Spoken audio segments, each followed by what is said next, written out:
All right. Hello, my friends. Just hit 10,000 subscribers. I never thought that I would get to this point, and I have you all to thank for that. So thank you all who is here. I really appreciate you coming to the stream. I'm still trying to figure this out. I want to be able to see the chat. And I'm not able to see the chat just yet.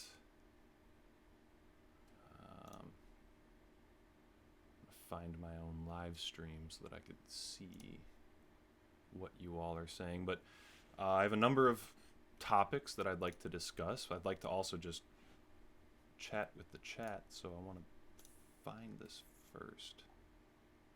How do I find the chat?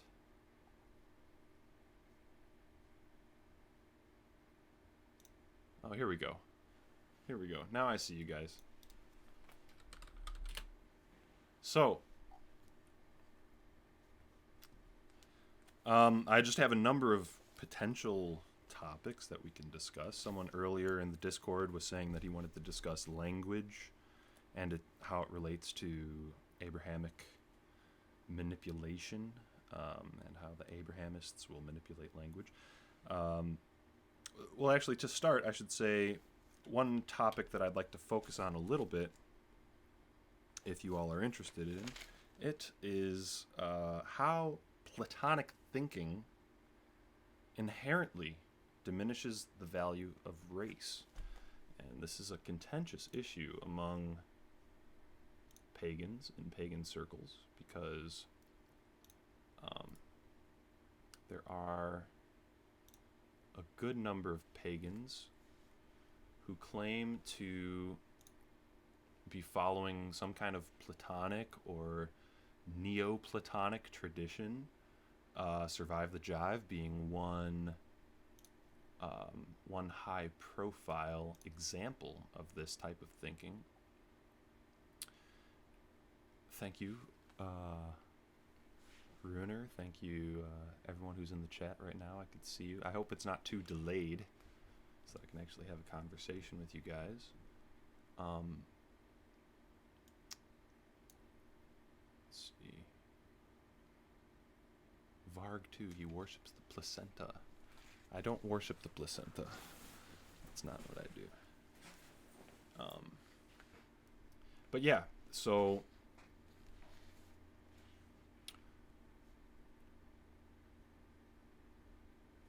Platonic thinking, if we want to start on that, how does it diminish the value of race? Well, Platonic thinking posits the existence of this higher realm that's greater than reality. It divides reality into multiple levels, so to speak, and it diminishes the value. It makes inferior physical reality. It qualifies reality as physical or material, and it says that this material reality is inferior to some higher plane of abstract divine existence. And in this higher plane of abstract divine existence, there is a single eternal form for pretty much every concept you could think of, including the good, including justice, including beauty. And if we think of the good or the just or the beautiful as being some universal, higher and singular form, then the ideal manifestation of this in the world is for all cultures and all peoples to recognize this higher form, because we are all part of this inferior material reality. And I really don't like how that type of thinking diminishes the value of nature, of reality as we know it, as we understand it, and it divides reality in a way that that ultimately diminishes it, because I think reality is singular. When we think about reality, there's only one reality. Nature itself, in my opinion, has divine characteristics in and of itself. We don't have to have anything greater or beyond it to experience anything divine in our lives. And I have an example here. I have a little edit here that I've made, and I hope I could do this on the fly during this live stream. Tell me if this works. I'm gonna quickly make myself smaller, put myself in the corner, and I'm gonna show you this little edit that I made of the Survive the Jive video. I hope that this works. Yes, I think it's working. Okay, so this is from Survive the Jive's video on the tripartite soul, and he's taking this idea straight from Plato. And recently in other videos he's said that we should really interpret paganism through a Neoplatonic tradition, a lens of the Neoplatonists. And let me just play you this clip. I hope you can hear it. Tell me in the chat if you don't hear it. And this is an edit that I made, so I'm not trying to put words into Jive's mouth. I think that this is actually just boiling down the essence of what he's saying in this video. So here we go. The second element, which Plato identifies, is the Thumoides. It's always wholly set on mastery, victory, and honor. It's sometimes translated as spiritedness. It should be equated with the fylgja of Old Norse and the demon, just as Evola writes in the book on Buddhism. This is very Indo-European. The equivalent we have in many Indo-European religions for this second thing. So, as Evola said, the genius, which is a Roman thing, this is like a spirit that can be associated with a race or with a family. So, as Evola said, the genius, which is a Roman thing, this is like a spirit that can be associated with a race or with a family. But that isn't... Okay, so far in the video, what Jive is talking about is a certain part of the soul that he considers Thumoides or the fylgja, which is associated with the race or the family, and this is an inferior part, according to Platonic tradition. It's a part that should be submitted to the highest part, which you'll see in a second, and that's why I titled the video, you can see here, Submission of the Fylgja. So, we'll just continue. And all, because both Plato and the Buddhist sources identify another and more important element to the soul than this second one. What is called by Plato logistikon, which is related to logos. A lot of Christian traditionalists like to talk about logos.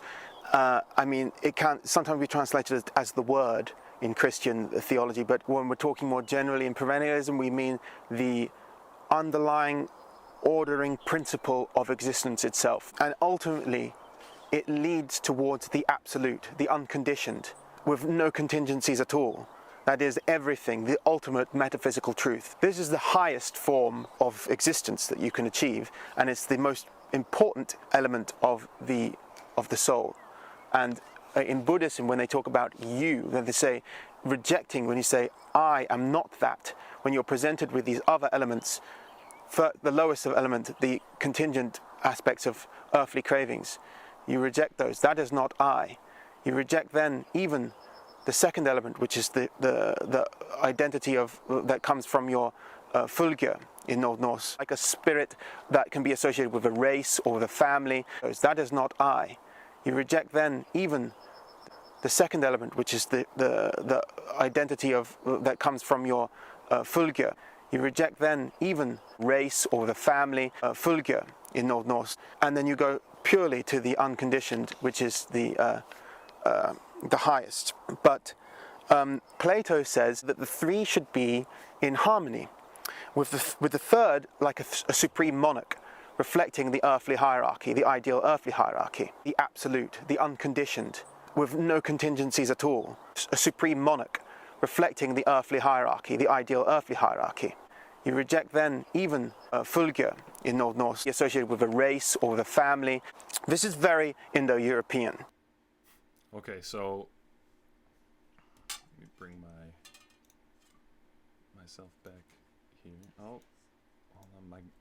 My lovely girlfriend just brought me some brunost on bread with some raw milk. Thank you very much, Melanie. So,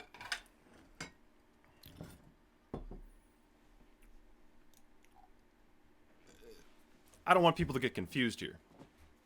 Jive is not saying that we should be Buddhists and completely reject the fylgja.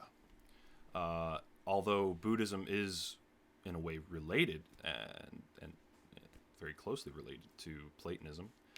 But what he is saying, and what Plato says, is that the fylgja, these lower elements, quote-unquote lower elements of the soul that are not directly connected to the logistikon, this higher, abstract, reasoning, intellectual aspect of the soul, they need to be submitted. These lower elements need to be submitted and ordered by the higher logistikon type part of the soul. And this is why when we think of the fylgja as race is inherently connected with the material. You cannot have race, you cannot have ethnicity without differences of physical form. That is what race is ultimately rooted in. So when we invent this higher intellectual part of the soul, and we claim that this higher intellectual part has dominion over the lower parts, then the ideal, according to someone like Plato, and according to these Neoplatonists, according to, I'm not going to say according to Survive the Jive, because I'm not sure. I'd like to have a conversation with him about this. But according to these ideas, these Platonic ideas, these lower inferior elements of the soul include the spirit that is connected with race and family. And the ideal would be that all cultures can somehow access this higher intellectual part, which brings us into contact with the one form of the good, the one form of the just.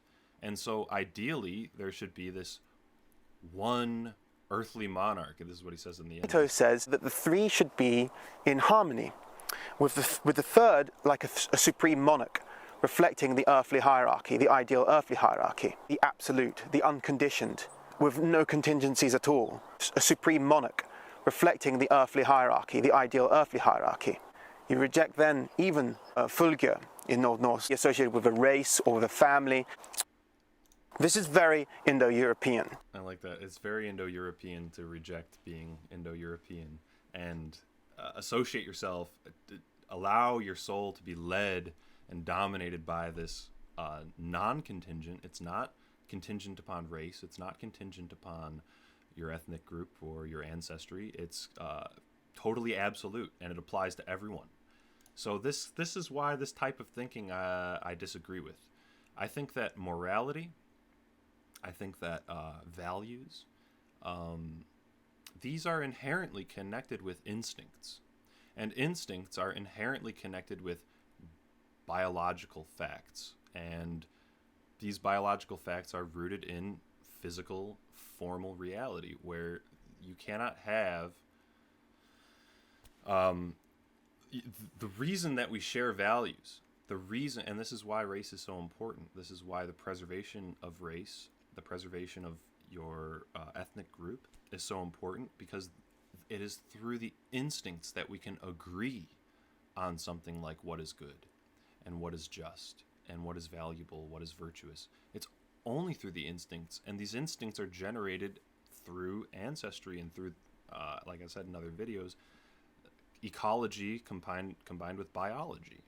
And people want to see this as somehow inferior or somehow non-divine or contingent, as if that's an insult.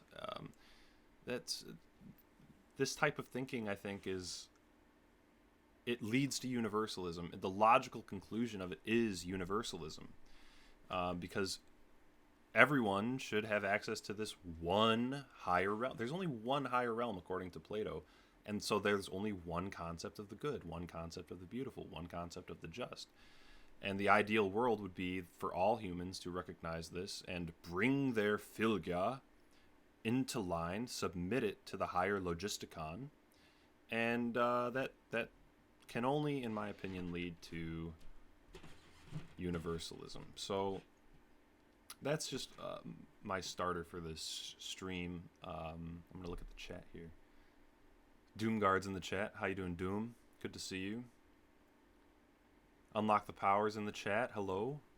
Congrats to Unlock the Power on 5,000 subs. If you're not subscribed to Unlock the Power, go check it out. Malevolent Goblin saying, "Hey Germ, congrats on 10,000 subs on International Women's Day." What a joke. That is pretty funny. But celebrating International Women's Day by getting some delicious Brunost brought to me by Peanut over here. This is a very good thing. Thank you. So, anyway, that's my major gripe with Platonism. And I could go on and show you a few other things that I think are interesting.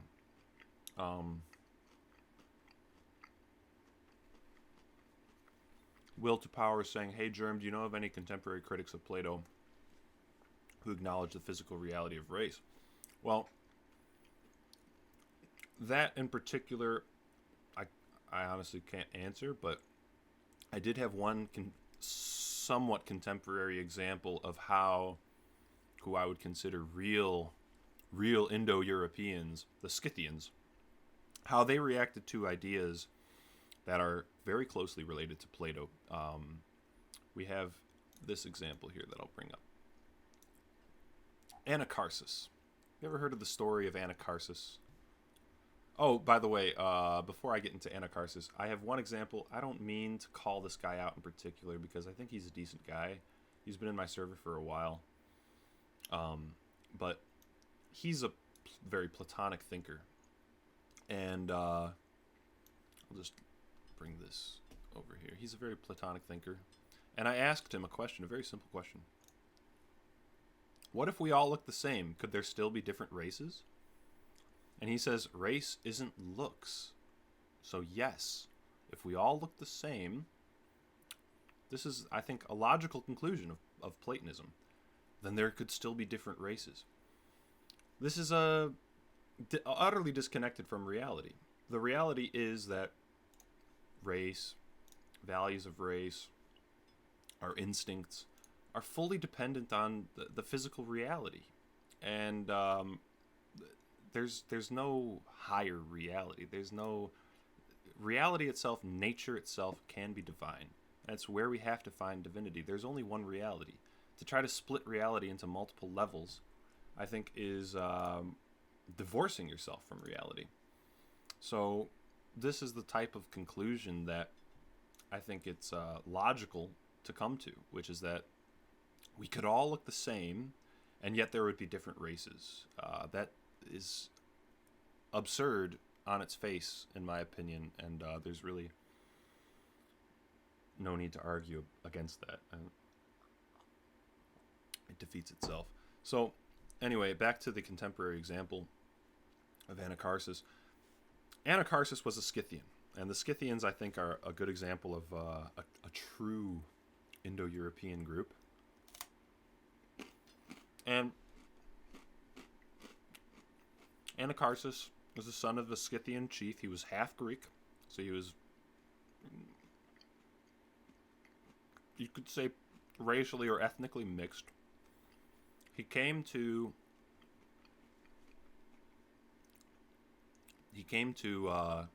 Athens and learned Greek. He was initiated into the Eleusinian mysteries of the great goddess. And according to Herodotus, when Anacharsis returned to the Scythians, he was killed by his own brother for his Greek ways, and especially for the impious attempt to sacrifice to the mother goddess Cybele, whose cult was unwelcome among the Scythians. So why do I bring this up? Well, the Eleusinian mysteries and this mother goddess cult, the Eleusinian mysteries were revered by Plato. Plato considered, doing it, Control F, Plato considered the Eleusinian mysteries to be analogous to his own philosophy, where they were supposed to lead someone from physical reality, lead them from actual reality, up to some higher intellectual, spiritual good that's universal to all. And in Plato's Symposium, he specifically analogizes his philosophy to the Eleusinian mysteries. And so you could see that already the Eleusinian mysteries, by the way, from the Kabbalah cult, basically, come from the Near East. This is a Near Eastern tradition. It's not a Northern European tradition. And it comes out of this melting pot that was occurring in the Middle East, which led to these first multicultural, multi-ethnic empires. And this is how genuine Indo-Europeans reacted to this type of thinking. It was so bad that his own brother killed him for trying to bring this back to Scythia. So this is how contemporaries of Plato, or 200 years before Plato, just about, this is how they reacted to this type of thinking. So let's see the chat again. There could certainly be tribal differences between people who look the same. I agree that there could be tribal differences among people who look the same, but I'm saying a precondition of agreement amongst people of things like what is good, what is just. An absolute precondition is that they share the same instincts. And the same, because these, I believe, are ultimately instinctive qualities. It's not something that can be intellectually derived, intellectually established. You cannot intellectually prove or determine what is morally just or morally true or morally virtuous. There's no intellectual route to this. It's entirely rooted in the instincts. And the only thing that develops instincts are ancestry, shared ecology, thousands of years of living of reproductive isolation, living amongst your people in a certain environment. And this is what develops things like agreement among people of what is morally good. And so sure, I mean, there, for example, today there are a lot of shitty white people. So it's not like it's it's not like it's a sufficient condition. It's necessary, but it's not itself sufficient. So there is something to the maintenance of traditions passed on from parents to children that has to occur, and there's something about a more abstract element to it, sure, that has to be maintained. But in the end, the necessary precondition is the shared instincts, which can only come from shared ancestry and reproductive isolation, for example. So this is why I think it's misguided to think that morality or justice comes from the intellect.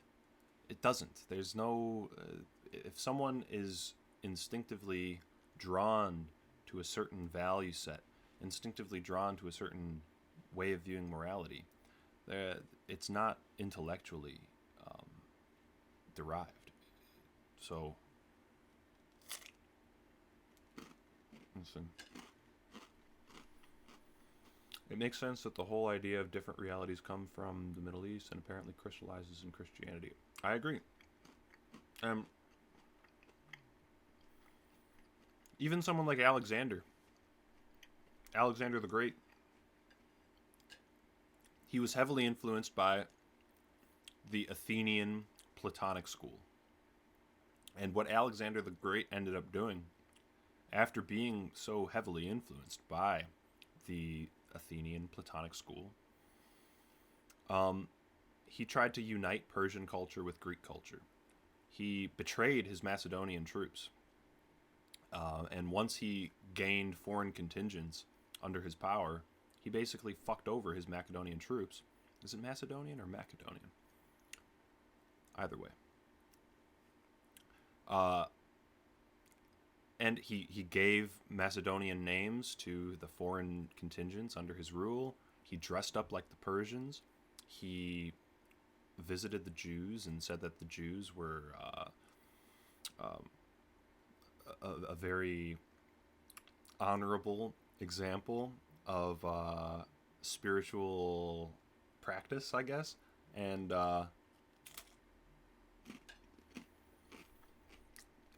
even Aristotle, who told Alexander to treat the Greeks like a leader and the foreigners like a master, even Aristotle, toward the end, started to turn against Alexander. And there's some people who... I've read some theories that Aristotle might have actually been involved in some assassination plot against Alexander, or at least a relative of Aristotle. So I think that once we start believing this idea that there's a universal good, that there's a higher good that can be attained by the intellect alone, that is already leading us down the path of universalism, because it detaches morality and moral values from the actual instincts and physical reality that determines them. So go to the chat here. Thank you, Bevel E. Oh, Sons of the Old God says, if intelligence is a spiritual quality, and there are spiritual races that manifest physical races, and there would be a spiritual basis for our racial soul / instinctive morality. Well, I would actually separate intelligence from spirituality, personally. I think that the spirit is something that is, in a way, dependent upon these instincts. Whereas the intellect actually is shared by everyone. And this might be contentious to people, but I think when it comes to something like physics, how does one magnet attract another magnet? How does gravity work? How does a car engine work? How does mathematics work? These are intellectual questions. And this is something that anyone can agree on. But once you start getting into questions like, what is good? What is just? These are no longer truly intellectual questions. You can engage the intellect in these questions, but ultimately the answers are not going to be derived purely from the intellect. They're always going to come down to something less rational. It's not rational. I mean, it's not something that can be rationally articulated. And, like I've said, the only reason that we can agree is because we share the quality of ethnicity or race. And it's something that depends upon this type of instinctive commonality. So,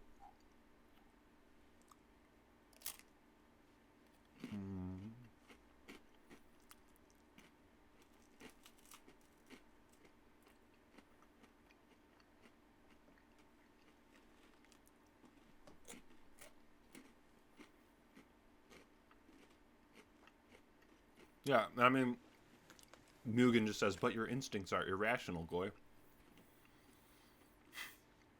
This is like, that's a really interesting statement, but I think I see what he's saying. This is like what Socrates said when he was approached by the physiognomist. I made a video on this, the problem with Socrates. Socrates said that he harbored all the worst instincts, but he conquered them through his intellect. That is essentially what is taught at university today, and this is what I've been taught in all of my philosophy classes, is that we have to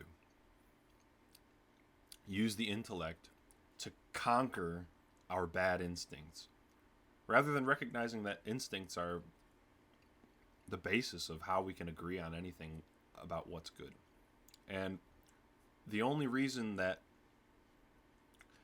the mainstream system, the university system, academia, politics, political system, the people running this show, want us to think that the intellect is what can order and arrange what is good, what is just for us, is because they want universal agreement.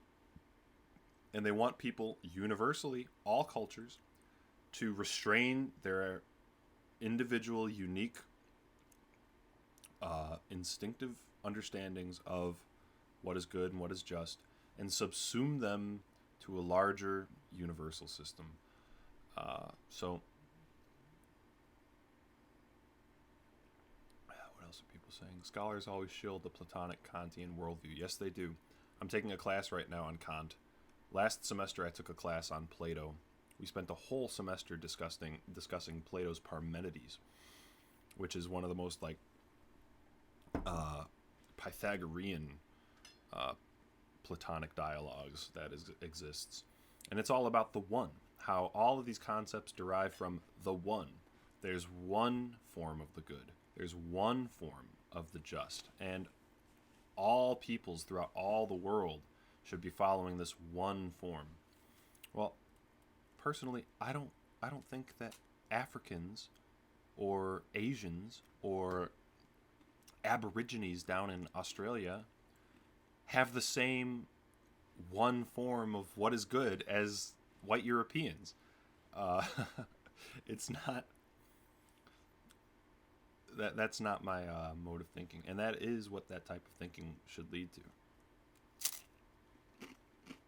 A common core.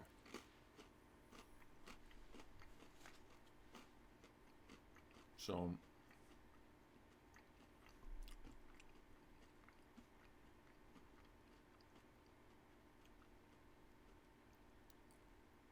Will to Power says, I was shocked when I learned that there were pre-Socratic philosophers. All I was taught growing up is that Socrates is the founder of philosophy. Well, yeah. Because it is the Socratic tradition that the modern university system and the political system is trying to educate the masses in. It's a necessary precondition to establish any kind of universal governance. It requires people to submit their instincts to this higher intellect that, and it's the intellect that allows people to, in a way, manipulate themselves into this kind of submission.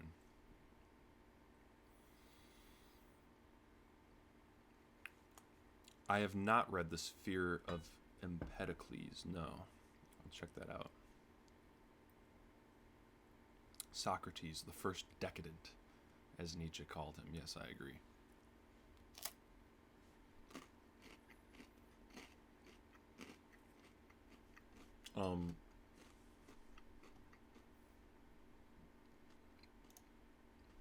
Just see. Make myself bigger. So, we don't have to talk about this the whole time, but,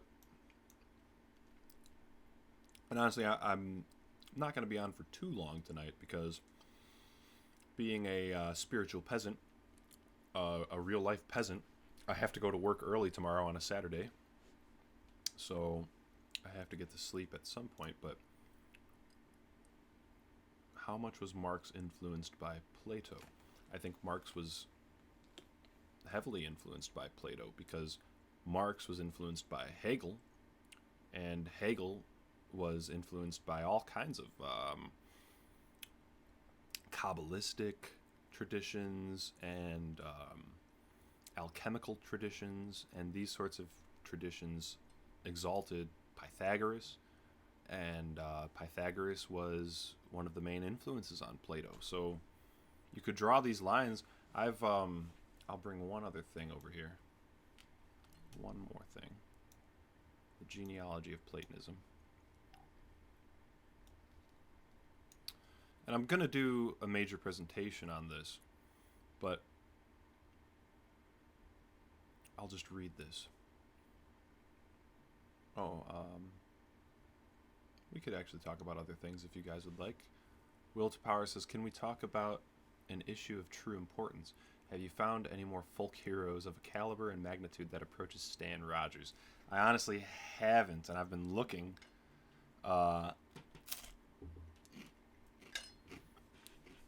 Stan Rogers is in a league of his own.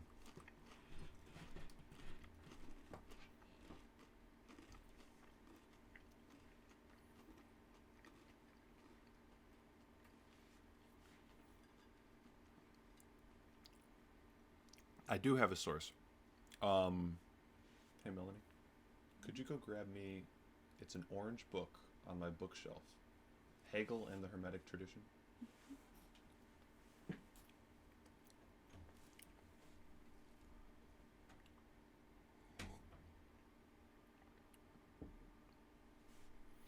You know, the one thing that has bothered me about Stan Rogers that I will mention is he parodied his own song. It wasn't written by him, but he performed multiple times a parody of his song Northwest Passage. And the parody is called Northeast Passage. And it's about, instead of for just one time, I would take the Northwest Passage to find, for just one time, I would take the Northeast Passage to find a Jewish princess reaching for my wallet thin. And he performed this. Let's listen to it together, actually.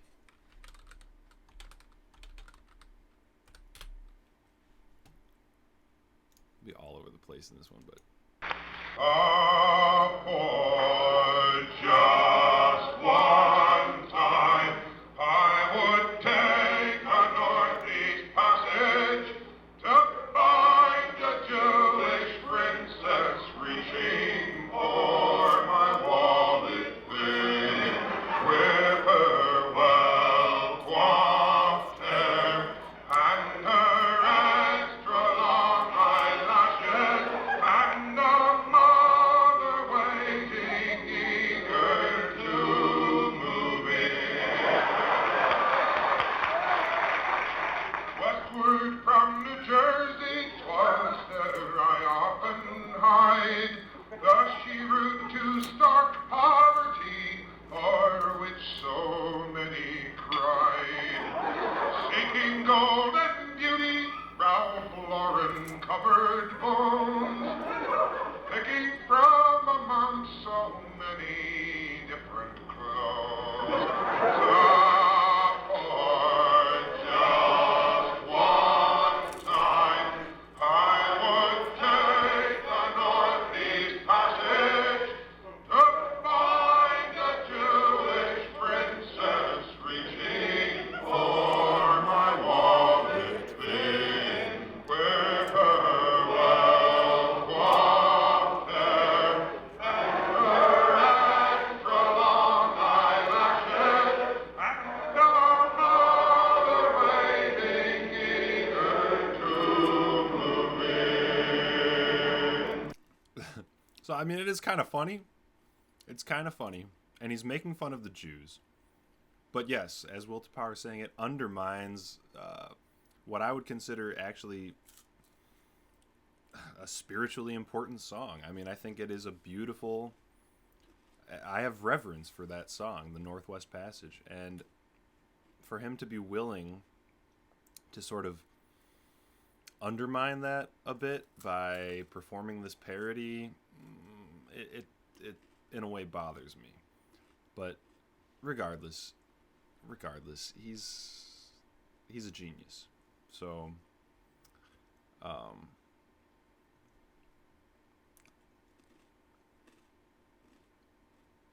Anyway, don't you think pagans with racial consciousness should live in communities at human scale, preferably in a rural area? Yes. Move to a rural area if you can, and try to become self-sufficient. That's the thing, is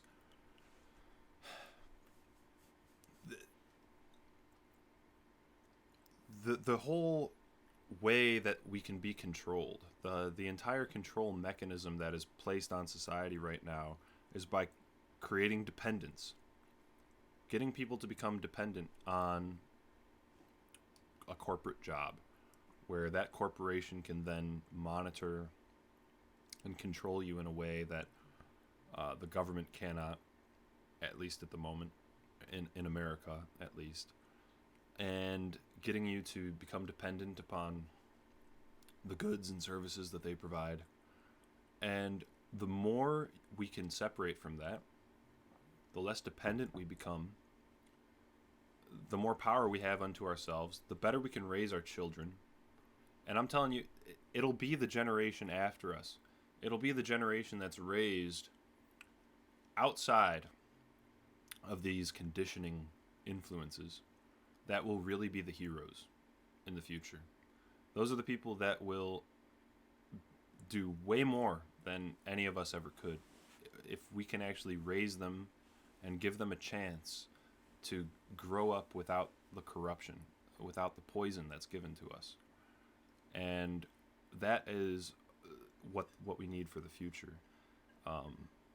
No matter how good of a person you are, no matter how honorable and strong and how much you've done in your life now, imagine what your children could do if they grew up without all these corrupting influences. They grew up without the schooling, the government schooling, without the conditioning from media, without the dependence that people have on big corporations and all these kinds of, like, Radatosk, for instance, said in a video the other day, if we even just start making our own clothes and we take that power away from them,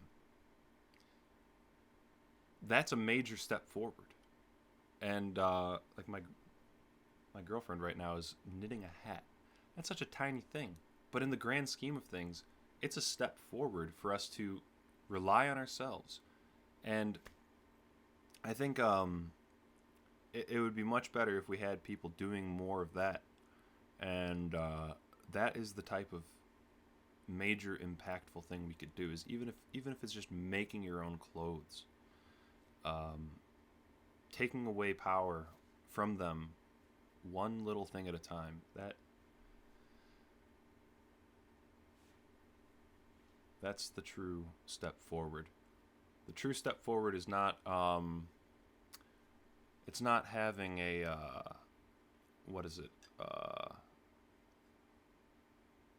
Teespring? Is that Teespring? What's the service that Survive the Jive uses for his merchandise? It's not that. Don't. That's the wrong way of going about things. That's a waste of time and money.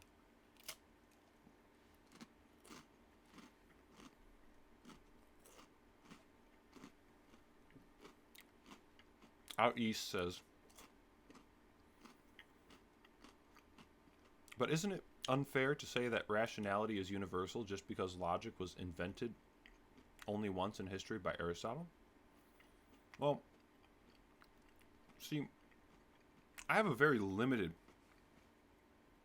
view of what rationality actually is. When I say rationality, what I mean is a statement which is unambiguous. Rationality only applies really to things like physics. It only applies to things like chemistry, biology. There's no rationality, quote unquote, to things like morality. That's a different realm. Rationality is relating to physical objects, what we can say unambiguously. And rationality is not what allows us to understand each other when it comes to things like moral good or justice. Rationality has nothing to do with that. Our understanding of each other and our agreement with each other when it comes to things like moral values and justice is not dependent on rationality. It's dependent on instincts. It's dependent on who we are. So,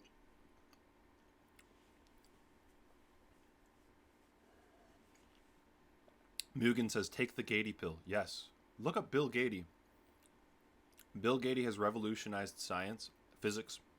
If you want to understand why gravity occurs, how, to rephrase the question, how does the Earth physically keep the moon from flying away? What mediates the pull at a distance? What invisible object connects and mediates a pull at a distance between the Earth and the moon or any other object? Look up Bill Gady and you'll find out. That's the proper realm, the proper domain of rationality is for questions like that. What invisible object comes between two magnets and pulls them together or pushes them apart, depending on the orientation? This is the proper realm of rationality. Morality is not derived rationally. It's not determined through any intellectual act. It's determined through your instincts. And that's my main idea here. So it doesn't mean that it's relative. I'm not like a relativist where everyone is going to have their own ideas. That's the whole purpose, is that agreement occurs through this shared instinct, through the shared physical reality of race, ethnicity, nationhood. Nationhood in the original sense, not the common modern sense where to be a nation is just sharing passports and sharing a piece of paper that says you're a citizen. Thank you.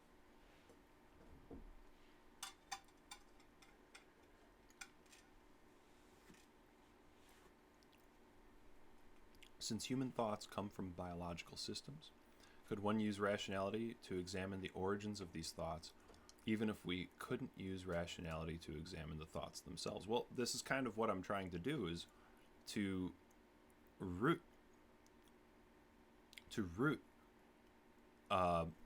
what we can agree on,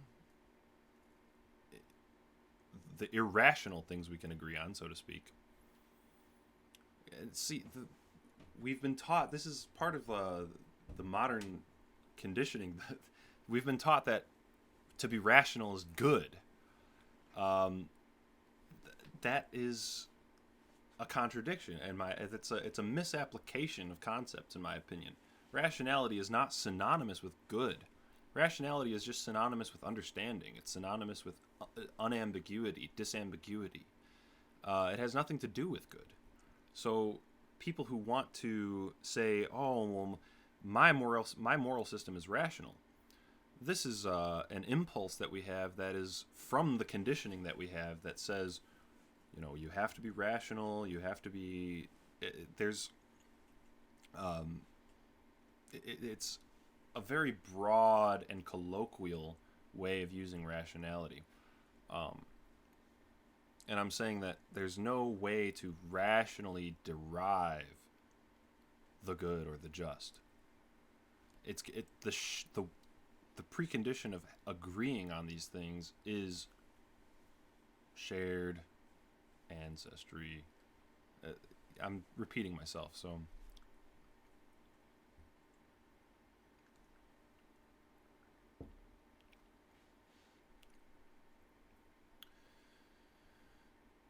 Anyway.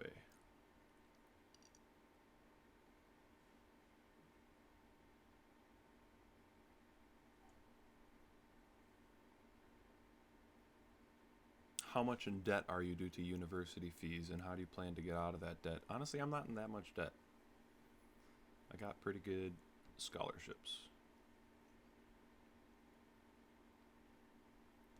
So, But anyway, I have other topics we could talk about. Oh, and by the way, someone earlier asked what is a good example or what's a good source on Hegel and his influences that go back to Kabbalism and that go back to Judeo-mysticism. This book, I think, is one of the best. I'll make myself bigger here.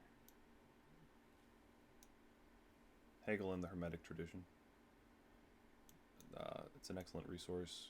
I would check it out if you want to understand how influential esoteric Judeo-mystic traditions influenced modern socialism. This is the book to go to.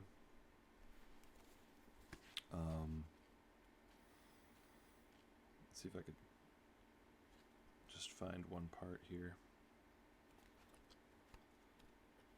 Is their whole idea going back to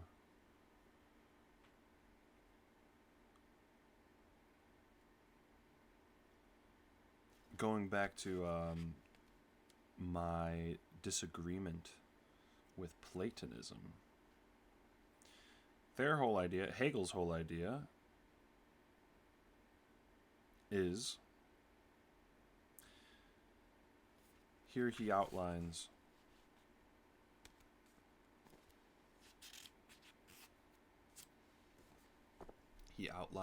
what the Hermetic doctrine means and how Hegel relates to it. I don't know if you could see that. No, it's too blurry. Anyway, I'll just read it out. To summarize, the doctrines of the Hermetica that became enduring features of the Hermetic tradition can be enumerated as follows. 1. God requires creation in order to be God. 2. God is in some sense completed, or has a need fulfilled through man's contemplation of him. 3. Illumination involves capturing the whole of reality in a complete encyclopedic speech. 4. Man can perfect himself through knowledge. He becomes empowered through the possession of the complete speech. So, God is brought into existence through knowledge, through the intellect, and the aim of philosophy is then to gather this encyclopedic knowledge and gather this encyclopedic intellectual understanding. And once that has occurred, then we can bring God into existence. We can perfect mankind through this knowledge, through this intellect. And by mankind, he means all of mankind. He means Bushmen down in Africa. He means Aborigines. He means any two-legged walking hominid. So this is kind of what modern politics is built upon, is this idea of we can just educate everyone into the right morals, and once everyone's educated properly, then we can all sing Kumbaya and have a universal government where everyone mixes up. Someone's asking if I'll save the live stream on my channel. I do plan to save this one.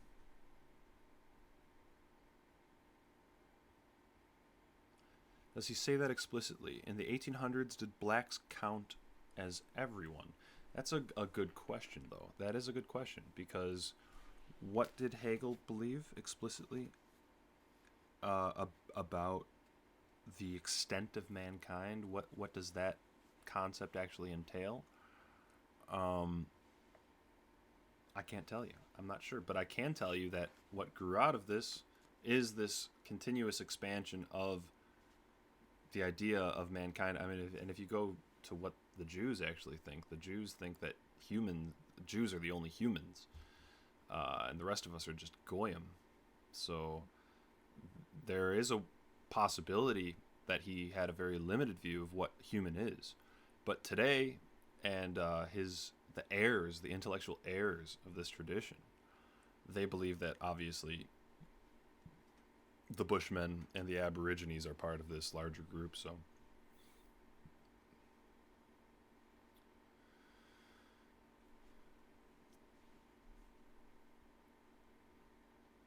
Hegelian says, how much do you read? Any tips on getting better discipline to read books? Should you have a schedule? I mean, that's a good question. I don't have a schedule necessarily because lately I've been so wrapped up in my schoolwork that I haven't had a chance to read too much just on the side out of my own interest.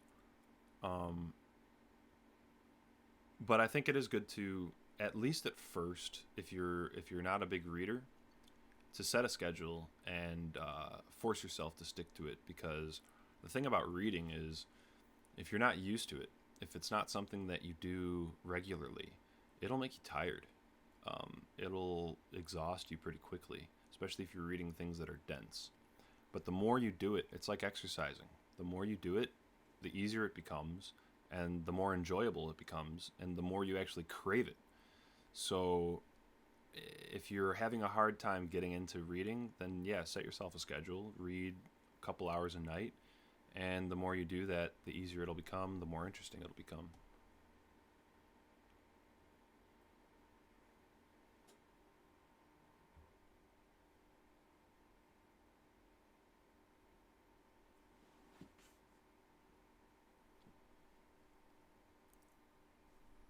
Do you sub-vocalize while reading? I'm not sure what that means, sub-vocalize. Does it mean like speak under your breath?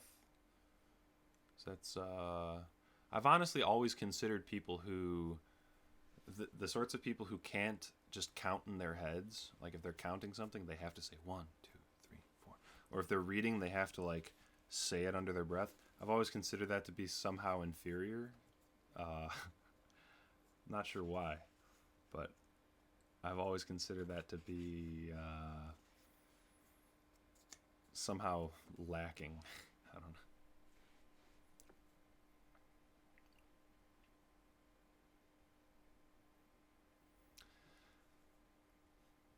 know. But anyway.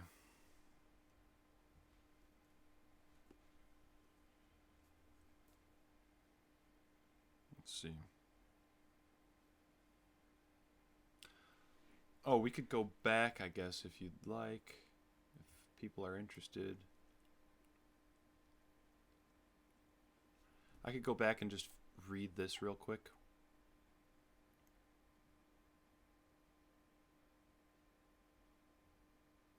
So I'll make one more point about Neoplatonism and just historical facts about Neoplatonism. I'm going to make a full presentation about this. I just haven't had time. I've been working on it. But I'll read to you this introduction, give you all a taste if you'd like. Can people see it? Hmm?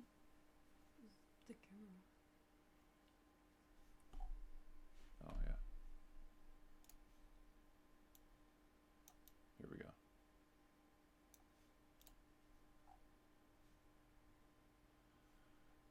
Yes, I am studying philosophy. It's terrible. I'm in a philosophy of mind class right now. And the whole philosophy of mind class, this is just a quick divergence, quick tangent. This is a 400 level philosophy of mind class. And the entire semester, all we've been talking about is how you cannot trust your own ability to know your own thoughts and feelings. And that it's somehow an amazing puzzle, an amazing philosophical puzzle for how it's possible for us to know our own thoughts and feelings. And that really what we should be doing, and this is the implication of all of it, is that there are certain thoughts and feelings of ours that can only be determined through gathering evidence about ourselves, quote unquote. And the examples that the professor gives are things like implicit bias. That's like the biggest example he's given, is someone might not be aware of their own implicit bias, and they need other people to tell them about their own implicit biases. And so it's all about questioning yourself and like doubting yourself. And this is like philosophy of mind.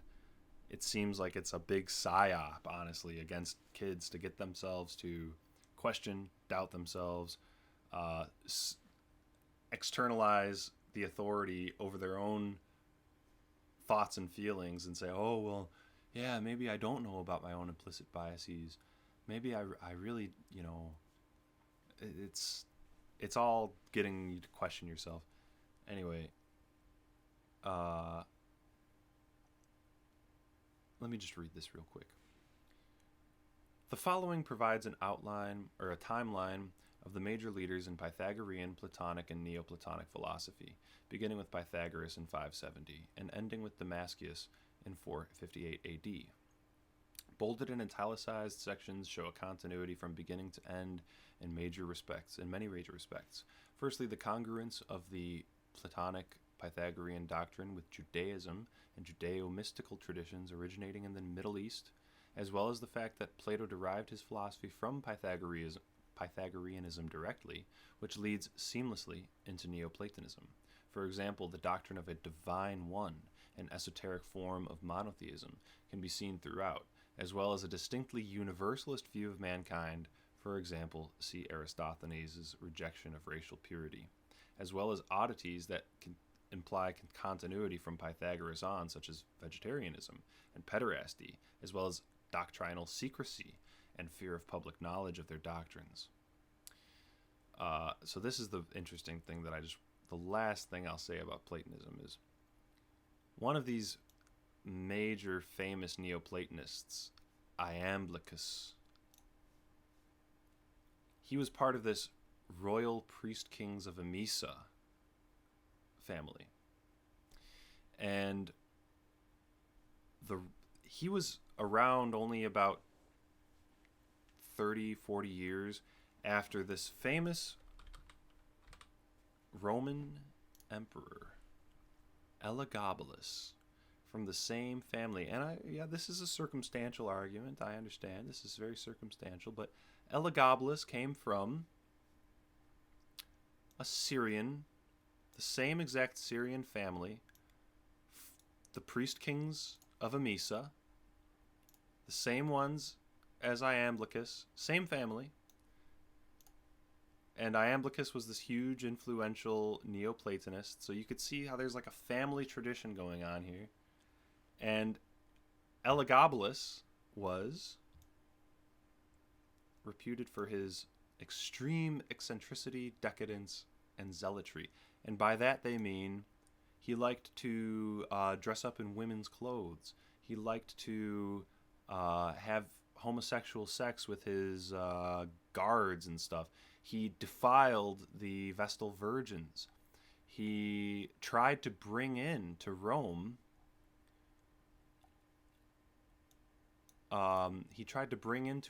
this conical black meteorite and replace, or at least submit, the Roman pantheon to this conical, right here it is, black meteorite from Emesa, which is closely related to the sort of black meteorite thing that you find in the Kaaba in Mecca. And so this is what this family was up to. I think that these kinds of connections can't be ignored. So anyway, let me see what's going on.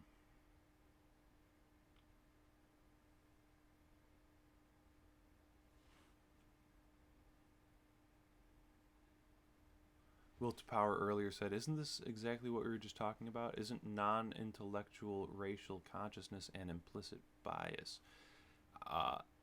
Yes. Well, to say bias, though, is kind of a negative implication, but it's not something that you'd be unaware of. It's something that you'd be directly aware of.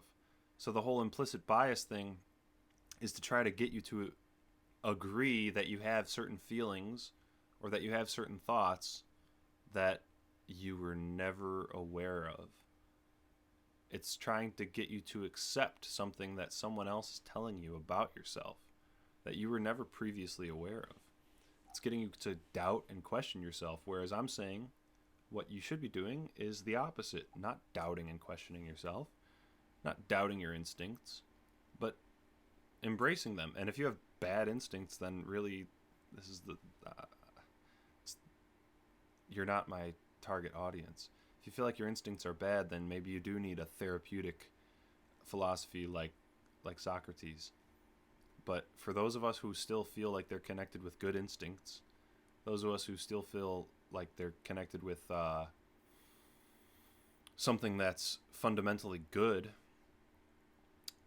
for you and for your people, that you think your people should agree with, that you can connect with what's good about your ancestors and what's good about what's shared within your race, these things should not be questioned or doubted. And once you start to introduce this doubt, that's an issue.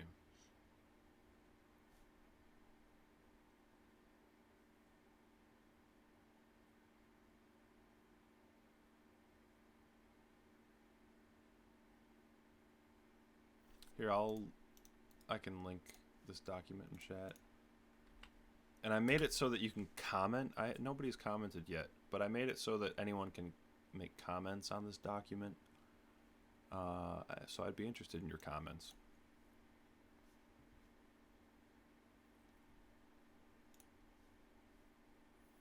I think I'll go for another 15 minutes.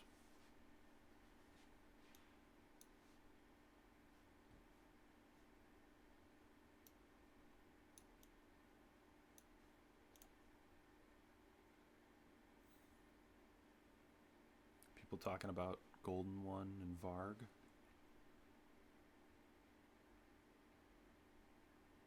Varg is cool. He's like a crazy uncle. I agree. I like Varg. I just recently watched Lords of Chaos. Ridiculous. What a ridiculous movie. I can't recommend watching it unless you just kind of want to laugh at how ridiculous it is.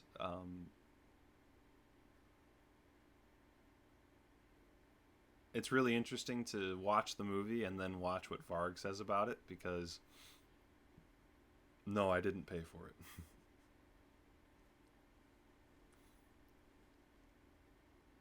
Did you ever learn anything more about the oracles and the international spies? Well, that's something that can't really be summarized very quickly, but that line of inquiry kind of fell to the wayside, but I haven't found anything to contradict it. It's just I still need to tie it in with a larger picture. There's so much going on in the ancient world that's fascinating, and I think that if we want to understand what's happening today, we need to go back to the ancient world and see where it all began, because at least those who are controlling the universities, those who are setting the standard of curriculum in academia, they feel like their tradition goes back to Plato. I watched a Yale lecture the other day, and this professor said that if it weren't for Plato, Yale would not exist. That Yale is a direct intellectual heir of Plato. So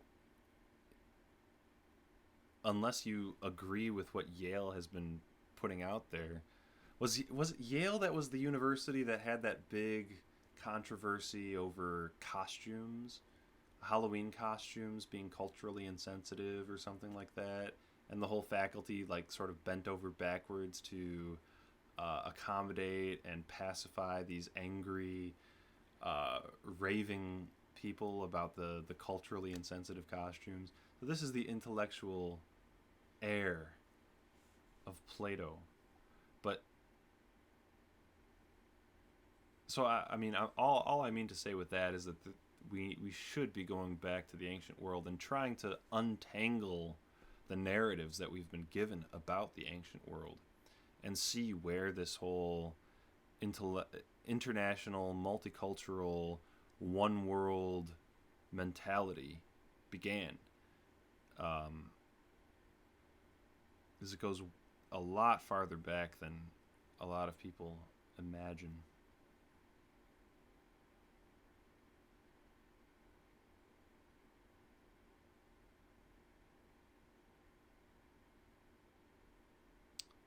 So,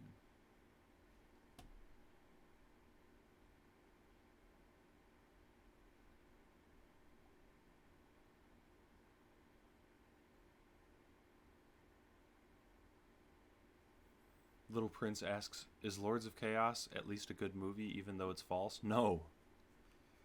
It was not a good movie. It was amusing. That's about all I could say, is it was amusing. And there were some parts that were just kind of gross. Some parts that dragged on, but it's amusing to see two Jews pretending to be Norwegians, and one of them pretending to be Varg. Like, the funniest scene was when you see this Jew, Cohen, playing Varg, and the guy playing Euronymous, I think it was the guy playing Euronymous, asks him, oh, so you're a vegetarian like Hitler?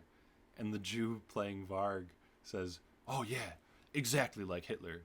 It's just like, when you're aware of what's really going on, like the full context, and you're not suspending your disbelief for the movie, it's hilarious.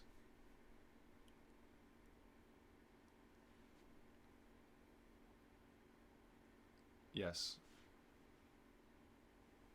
I am, and so is this one.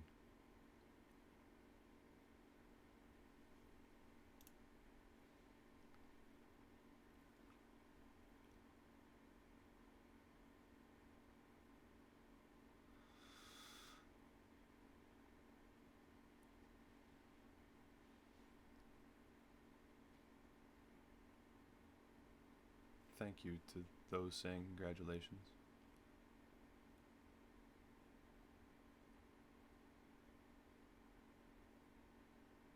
Thank you, Doom. She's very feminine.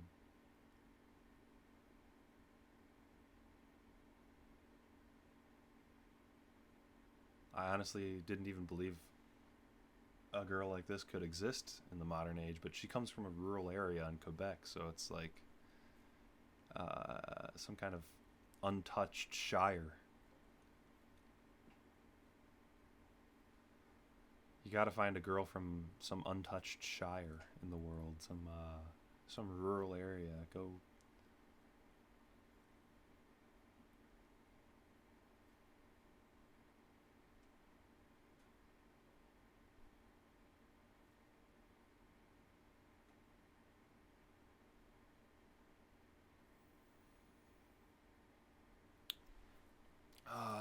I had a few other things that I could talk about, but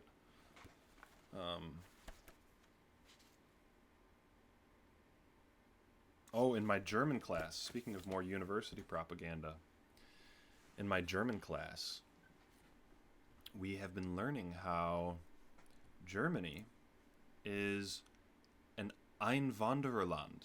It's a land of immigrants. And that after World War II, the Germans were so thankful. They were so thankful that they were sent millions of Gastarbeiters, guest workers, from Turkey and Griechenland and Algeria, and thank God, because it was an economic miracle, an economic wonder that was brought to the German people from these Gastarbeiters, these guest workers. And now, thankfully, in the modern world, Germany is an Einwandererland, a land of immigrants. And we watched this movie called Alemannia, Willkommen in Deutschland. And it's about this family of Turkish people that came to Germany as guest worker. Well, the grandfather came as a guest worker, and then he brought his whole family. And so in the movie, it shows how, like, they get their foot in the door with this guest worker program where men come And they're only, it even admits, like in class we talked about, they were only supposed to be there for 2 years. But then the family reunification program happened, and they brought their whole family over, and so now this Turkish family is happily living in Germany, and now they're Germans too because they got their German citizenship, and it's unbelievable propaganda that we're learning, and and in class actually the professor was like, could anyone name any other examples of other lands of immigrants? And all the other examples were like England, France, Italy, America, Canada, all white European countries. These are all lands of immigrants now. It's and we should all be thankful because this is an economic miracle that happened for the German people. It's nothing like it's not that, you know, Germany lost World War II and then were forced these conditions to sort of break the will of the German people and break their sense of racial unity and ethnic pride and solidarity of a homogenous culture. It had nothing to do with that. It's just, they needed an economic miracle. They needed to bring all these foreign workers in to create this economic miracle that really benefited the Germans. And yeah, my professor is a vapid poltroon. It's just amazing. I get so upset in that class. It's weird. Today we were talking about all the German stereotypes that were found in the movie, but not in a way that they would talk about any other stereotypes. Any other stereotype is met with, well, this isn't really true, and this is actually really bad to think about these people. But when we talk about the German stereotypes, then it's so amusing that the Germans are like this. They're all very punctual, and they worship these wooden figures, and they're all so silly with the way that they are so bureaucratic, and like it was just half the class they were just making fun of the Germans, coming up with these negative stereotypes about them, and it's amazing. The propaganda is woven in everywhere, and it's a German class. We should be learning about German culture, German language, but instead we're watching movies like Willkommen in Deutschland, which is about the Turks and their culture. And so we're like supposed to learn about the Turks now in German class. It's so tiring. Yes, wooden figures like the Irminsul. That would be true, but in fact, in the movie, by Holt's figure, wooden figure, what they meant is a statue of Jesus that was on the wall. So even that, it's portraying the Germans like they're all Christians. It's just,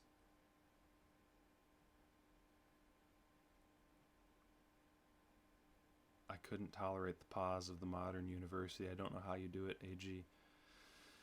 As soon as I got out of class, I listened to Erica, and I listened to the Horst Wessel Lied, and I had those on repeat, and I just cleansed my consciousness of that shit.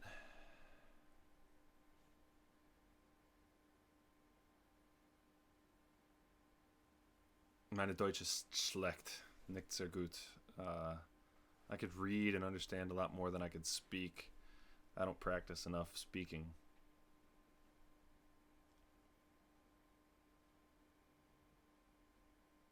Do it in class sometime. Yeah, I should just like accidentally have the Horst Wessel Lied start playing in class sometime.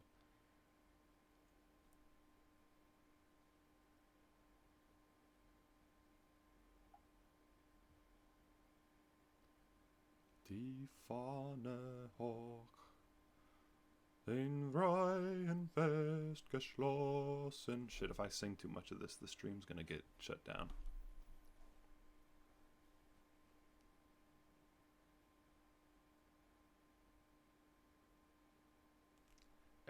Marshit.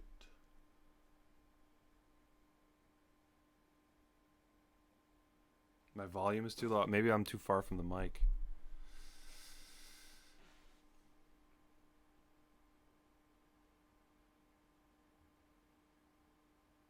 I don't lift weights. I don't have weights, but I do calisthenics. Calisthenics? Push-ups and pull-ups.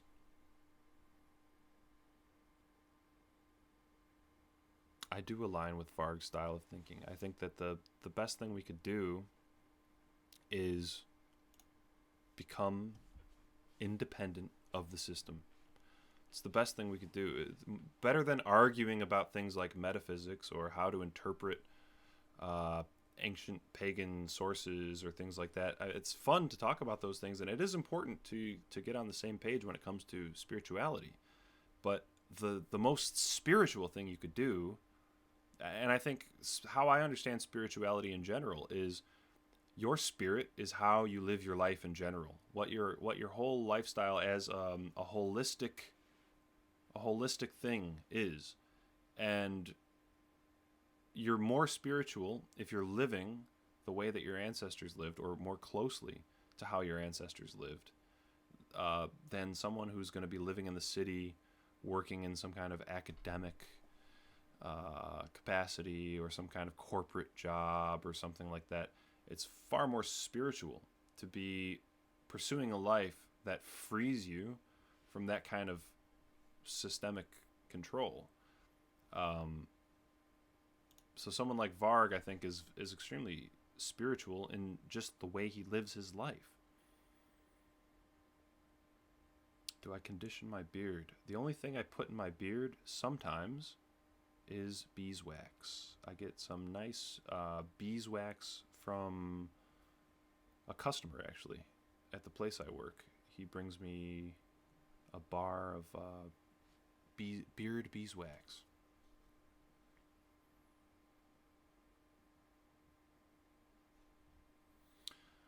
Anyway, it's 10:30. I've been doing this for almost an hour and a half now, so I do have to work tomorrow because I am a peasant. So I'm really happy to have you all here. Thank you all for coming, and thank you all for 10,000 subscribers. It means a lot to me. I know I haven't been as active as I used to be, but I will be getting back into it. I'm not going anywhere. Yeah, look forward to more content. Maybe not as soon as I would like, but I'm not going anywhere. And I like doing live streams like this. It's fun. So maybe I'll do more live streams if you guys enjoyed it. So thank you all very much, and let's chat again soon. Thank you.